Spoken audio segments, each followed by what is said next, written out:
সারি সারি পেঁপে গাছ, থোকায় থোকায় পেঁপে। হঠাৎ এই দৃশ্য চোখ জুড়াবে সবার। টপি লেডি জাতের উচ্চ ফলনশীল এসব পেঁপে চাষ করেছেন কৃষক জামিরুল।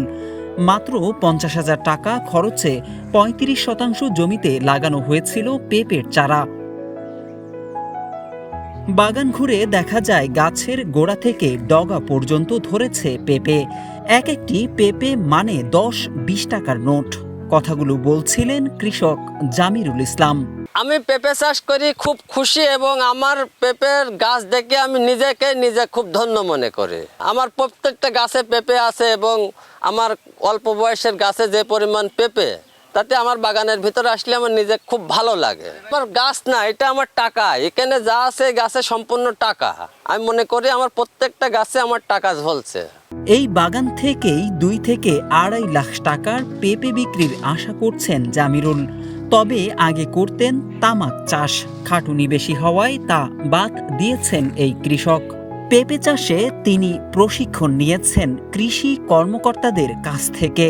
তামাক করতে গেলে পারে আপনার হলো বাড়ির বউ খাটতে হয়, সারা রাত জাগতে হয়, জাগিয়ে তামাকের ভূত সারাদিন কাজ করতে হয়, রাত্রে এসে ঘুমানো যায় না, তামাক ভাঙিয়ে আবার রাত্রি ঘর জ্বালাতে হয়, বহুত ঝামেলা আছে। আমার এটা করলে পারে আমি সারাদিন কাজকাম করলাম, রাত্রি তো ঘরে তো ঘুমাতে পারলাম। স্থানীয় কৃষক আইনালের মুখে হাসি। গাছে এত এত পেঁপে ধরতে পারে তা ছিল তার অজানা। আমরা তো দীর্ঘদিন তামাক চাষ করছি, ও বারবার টাকা অনেকগুলো নেয়, কিন্তু একবারে টাকা আসে। টাকা হিসাবে A to Z পর্যন্ত আমরা হিসাব নিকাশ করতে গেলে ওর 0 টাকাও থাকে না।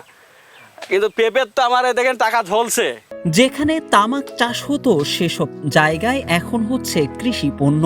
টেকসই কৃষি সম্প্রসারণ প্রকল্প যশোর অঞ্চলের পরিচালক জানান, প্রশিক্ষণ ও যথাযথ পদক্ষেপে সফল হচ্ছেন কৃষকরা।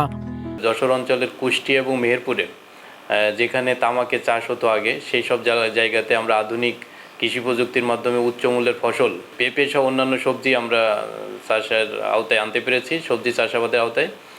এবং এখানে কৃষকরা কিন্তু অনেক সফলও হয়েছে। যেমন আমি কুষ্টিয়ার মিরপুর উপজেলার জামিরুল ইসলামের কথা বলতে পারি। উনি পেঁপে চাষ করে এবার অনেক লাভবান হয়েছেন এবং এই চাষাবাদ তার অব্যাহত থাকবে। উনি এক পেঁপে চাষ করে একটা সফল উদ্যোক্তা হয়েছেন। এরকম অনেক উদ্যোক্তা আমাদের সৃষ্টি হয়েছে ইতোমধ্যে। উপসহকারী কৃষি কর্মকর্তা জানিয়েছেন, তামাকের বিকল্প ফসল হিসেবে গুরুত্ব দেওয়া হচ্ছে কৃষি পণ্য উৎপাদনে।